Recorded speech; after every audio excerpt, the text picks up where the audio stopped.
Good evening. This is Defacto Review, a weekly analysis of Mongolia's latest political, economic, and social issues by economist and columnist Mr. D.Jargalsaikhan, who is joining us today from Paris, France. How's your trip going? Good evening. Doing good, very well, thank you. Now, what is the purpose of this trip?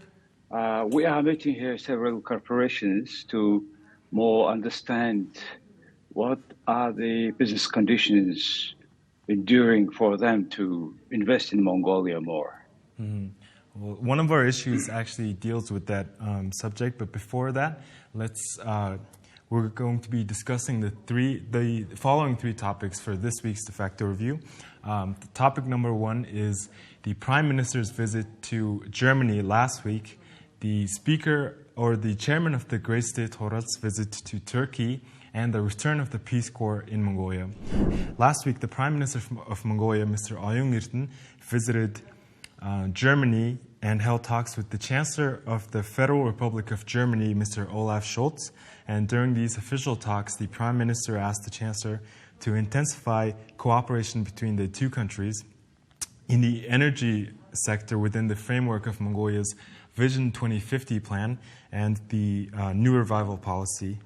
They also discussed involving and partnering with Mongolia in the implementation of infrastructure and investment projects discussed during the G7 summit, and to cooperate with Mongolia on large-scale construction projects, including the Tauntla power plant and the 5th thermal power plant.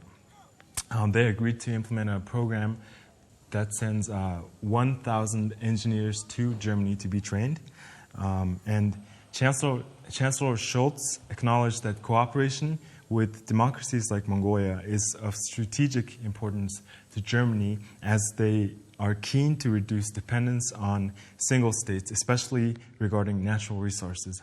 So, Mr. D.Jargalsaikhan, lately the world has been moving towards this new world where we're shifting to electric vehicles, and a lot of countries are mining and exploring these new types of rare minerals. So I'd like to ask how, since this was a part of the talks in Germany, how big are our reserves in these matters, and how can we benefit from these?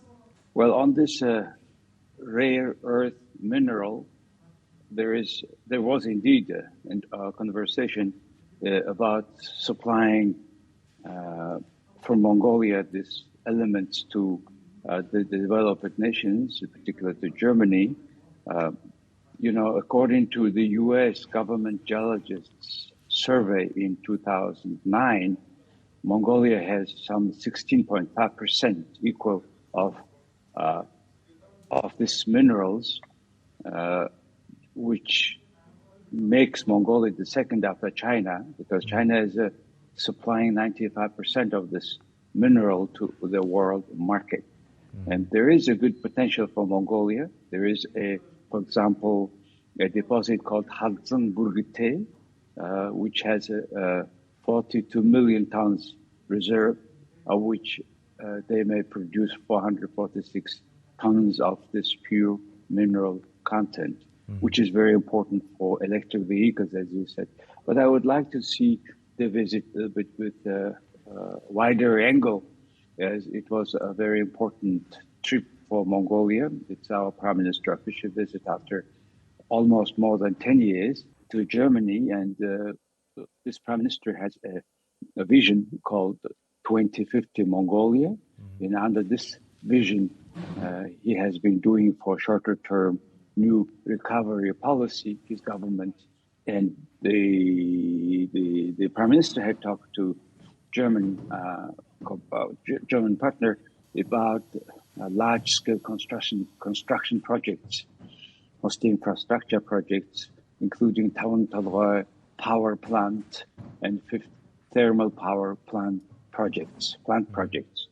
As we said, construction project of the semi-processing plant of rare earth elements, which are the main raw materials for copper processing plants and electric vehicle equipments. So it was agreed to create a joint research work in this field Another thing is about 1,000 Mongolian engineers to be trained in Germany in very critical sectors like energy, transport, logistics, mining, information technology, urban planning, agriculture, and forestry. So these are just two main objects they have been discussing, along with many other things, including, for example, establishing passenger and freight transportation agreement, for example, and to have a near future set up a joint working group with the German Ministry of Digital and Transport, Digital Development and Transport. And they were also subject of talking about food security, developing national value-added products, supporting export-oriented enterprises, and improving access to financing. So these are the very wide range dialogue that two governments have discussed, and out of which I would like to particularly highlight the 1,000 engineer projects. We have done the similar project with Japan. Now, by this time, almost 1,000 engineers are made, but many of them are remaining working in Japan. So probably that would be the case with Germany. However, this amount of Mongolians will be more knowledgeable about German industry, and hopefully one day they come back and to develop that businesses in Mongolia. But one thing is to make this kind of trainings and also preparations in a country like Germany. But the other thing is to create such a conditions, infrastructure, where these people can implement their knowledge, learn in countries like Germany or Japan. So my next question is about the power plants, the proposed Tauentla power plants and the fifth thermal power plant. So how will Germany be cooperating on these projects? Will they be mostly doing financing? Well, the financing of the coal-based power station is not easy. Technology-wise, they have one of the best technologies, but it is not that easy within the program of sustainable development for cutting CO2 emissions. So it is not going to be easy, but most probably it is a matter of more efficient technology that Mongolia will try to implement from Germany. Prime Minister Oyun Iltin was given an interview to Deutsche Welle, in which the German journalist asked about Mongolia abstaining from the vote against the Russian invasion of Ukraine. And the Prime Minister had explained what was the motive behind the abstaining by Mongolia about all this abstaining.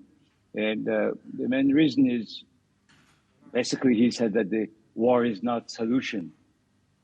But however, behind that, Mongolia is 100% dependent on our gas and food from Russia. So we cannot afford having everything cut one day, so that we cannot provide any minimum medical services to our people. That was the main topic of this interview.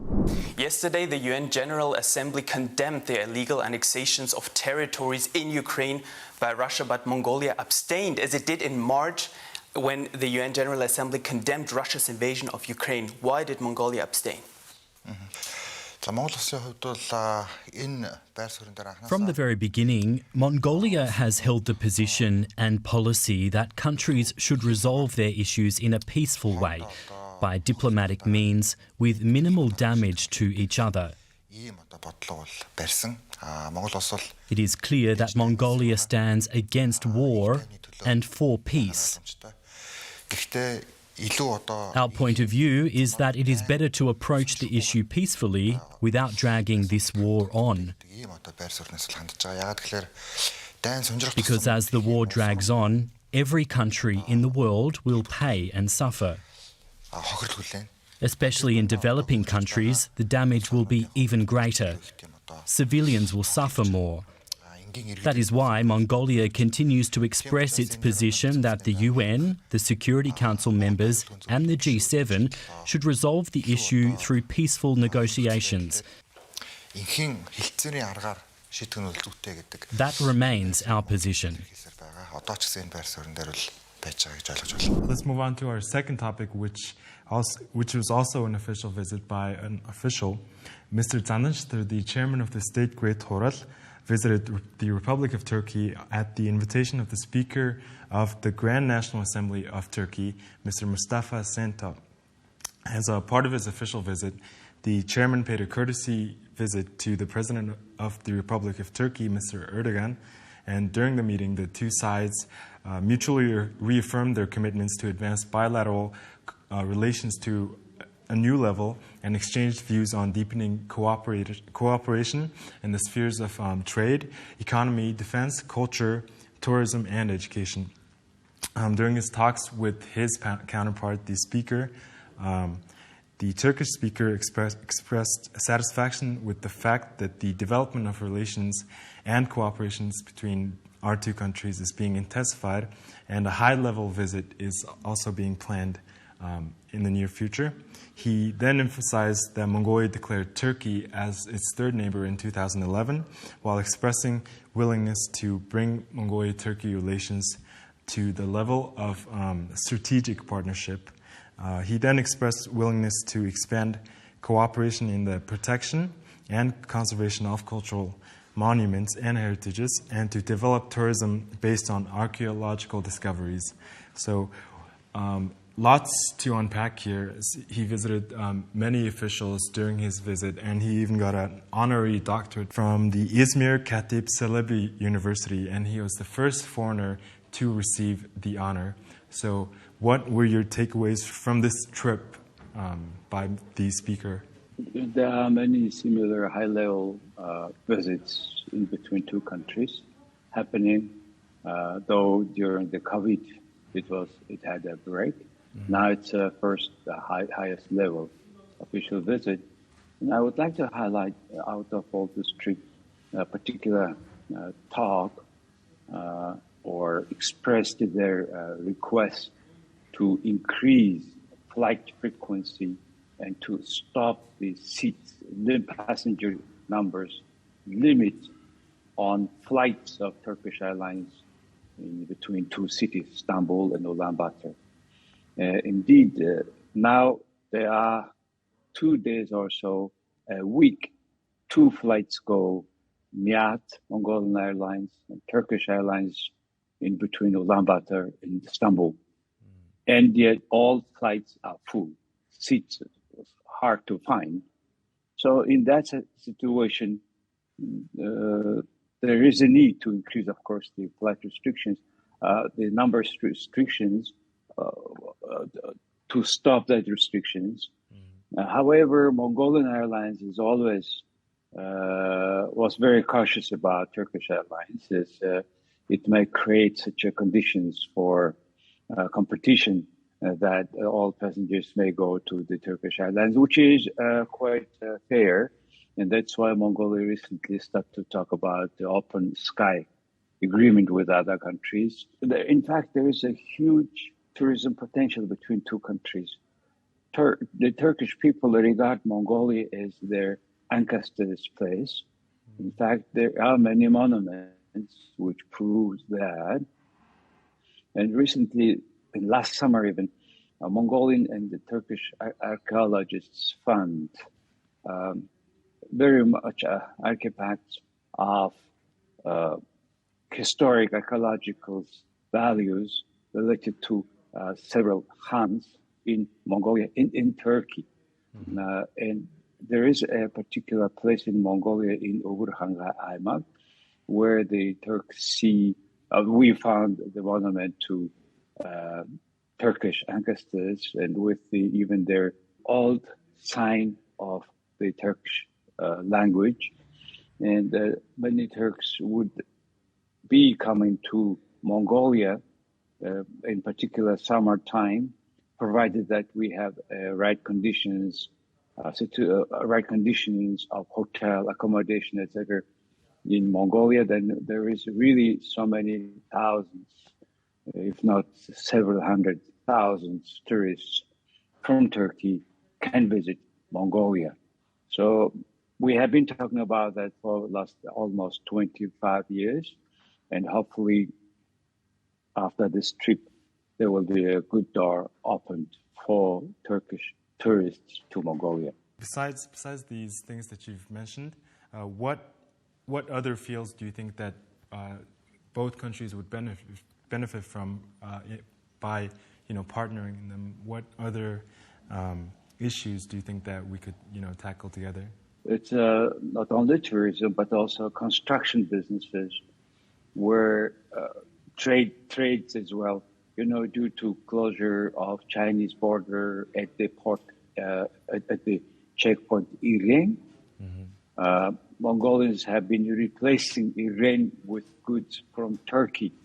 It was exchange rate favorable for Mongolian tourists. And the many goods we could replace Iran, a city in China.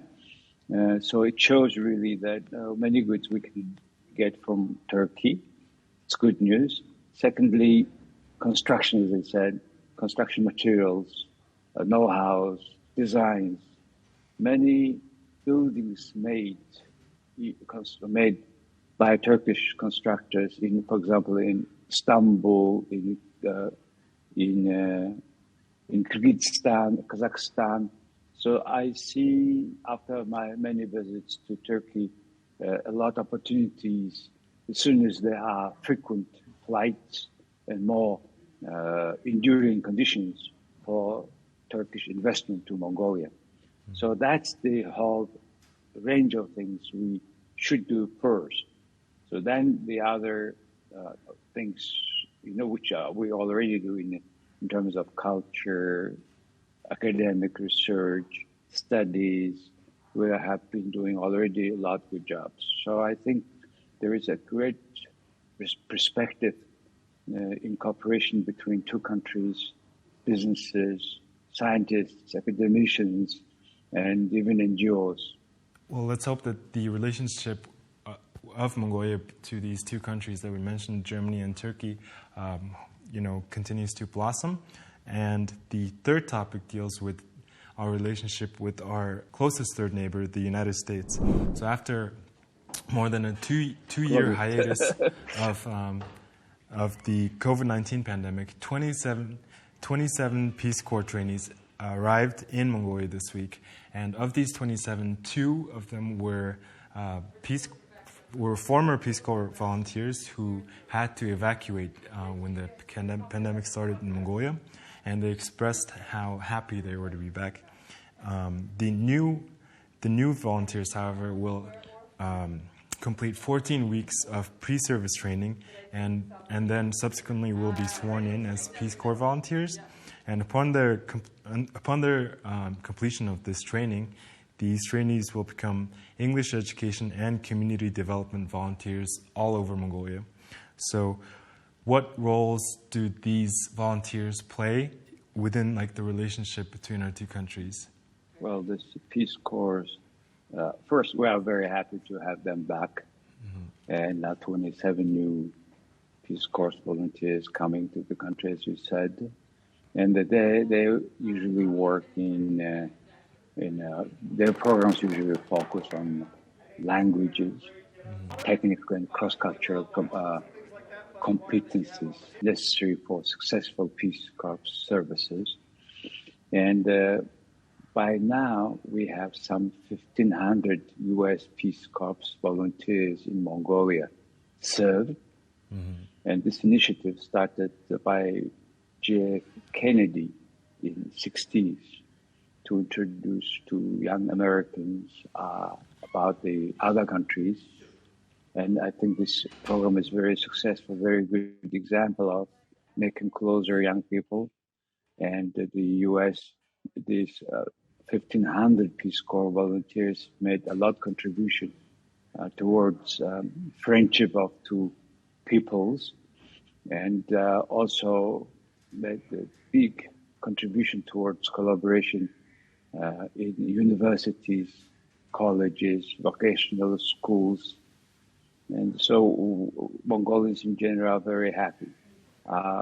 Also, they are not only making substantial contribution towards increasing knowledge of ordinary Mongolians of English, and also the American culture. And on their side, they learn truly about the nomads'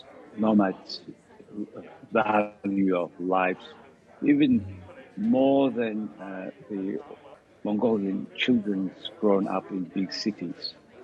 And with that, I think very minimal approach, very ecological, caring approach, etc. This kind of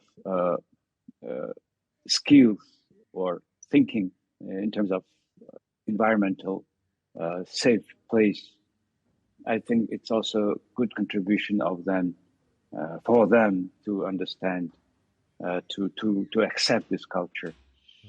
Many Peace Corps volunteers follow careers that leads to further development of bilateral relations between two countries. They become diplomats, officers, even NGO officers, and contributing towards more social and economic cooperation of two countries. There are a lot of successful cases which prove that. And we Mongolians very much welcome these young volunteers to Mongolia. I believe it's a very right movement for understanding better on two sides and developing better, more friendly relations between two peoples. If you were to give any advice for our culture to these new volunteers, what advice and maybe what insights would you give them? Well, being in the U.S. and understanding that to some extent their culture, I think there are a lot of things to learn also for them from Mongolian nomads, being minimalistic, as I said, and also having a particular respectful attitude to ecology, to nature, and I think deeper understanding our history will be also a good addition to better knowledge by them about Mongolia. That is all for this week. This has been Defacto Review, a weekly analysis of Mongolia's latest political, economic, and social issues by economist and columnist Mr. D.Jargalsaikhan. Thank you very much for watching us. We try to share with you our analysis about the most important three events of last week in Mongolia. Thank you.